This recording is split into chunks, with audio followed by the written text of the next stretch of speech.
If we don't start to see Charlotte make her debut at a similarly global and official outing in the next few weeks, then it will look like there is a serious problem brewing. Huge in fact. Because if we were to see, say, only George next week at Wimbledon and not his sister too, it would start to look like a horrible replay of heir versus spare, the first and second class treatment afforded to William and Prince Harry, the Duke of Sussex. Read Harry's spare, and it is clear that one of the deep-seated wounds in his psyche, and totally understandably so, came from the fact that as a wee Her Royal Highness, he was always made to feel lesser. His entire sense of self was rooted in what he was not. As always, smash the like button and subscribe to this channel, this way you won't miss our next video in this same channel. Even if he had suffered no further traumas, this childhood wound alone would have been enough to leave serious psychological scars.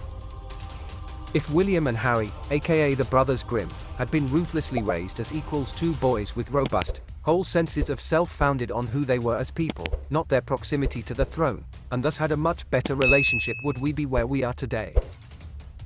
It could be argued they would have the emotional fortitude and strength of bond to have found a way to deal with whatever problems they faced as men. Instead, well, we have one brother trying to make millions by telling the world what a wrong UN his brother has been at times. William and Kate simply cannot let this sort of inequality take hold, because as we have seen, the consequences are disastrous. If the Waleses fall into the same trap as King Charles and Diana, Princess of Wales, then several decades from now, we will have to watch Prince Louis malign older brother Prince George from his new home on the Mars colony. I dread there coming a day when there are reports that George is having fireside chats one-on-one with his grandpa Charles, as William did with Her late Majesty when he was a teenager. I'm sure hours and days of careful instruction about the business of kinging will be needed, but why not make all three of them undergo the training together? It would get all of them out of Kate's hair in one fell swoop if nothing else. Not only would it prevent the sort of fractures and inequities that have riven William and Harry from forming, but think practically too. The British royal family tree is full of instances of fate intervening and adults not raised to exceed ending up wearing a crown. Maybe George will just want to move to Mustique to work on his tan and read Lee Child novels and leave Charlotte to rule.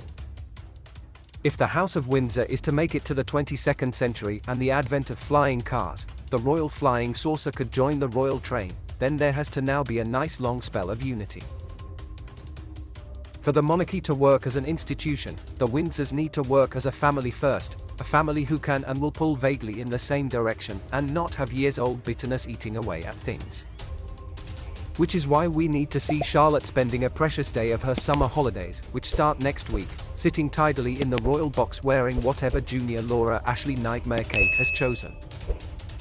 We need to see definitive proof that, if George was being taken to high-profile sporting matches at this age, then she will be too. We need to know that William and Kate are not laying the seeds for the next generation to fracture as badly as the current one has. So keep your eyes peeled. In the next 10 days or so, the real action won't be on centre court, but in the royal box. And hopefully right now, some housekeeper at the Waleses' Adelaide cottage is neatly pressing a small floral frock like part of the future of the monarchy depends on it. Remember to subscribe to this channel and turn on the notification bell, this way you will be notified when next we drop a report video in this same channel.